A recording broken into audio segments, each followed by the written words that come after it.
Hello everyone, I'm Fangcheng Qiu. I come from Zhejiang University. Today, I'm glad to share our work, JITO, a tool for just-in-time defect identification and localization. JITO is an IDE plugin. It can be used just after developers submitting a new change commit.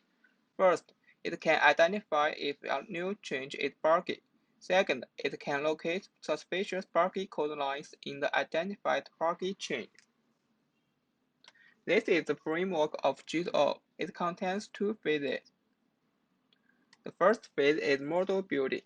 In this phase, we leverage our ESEC algorithm to extract buggy changes and clean changes from the local Git repository.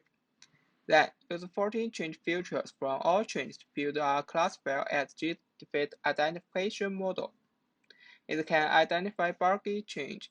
Besides, we build a clean line set. It contains all code lines in clean chains, and the lines are not fixed in buggy chain.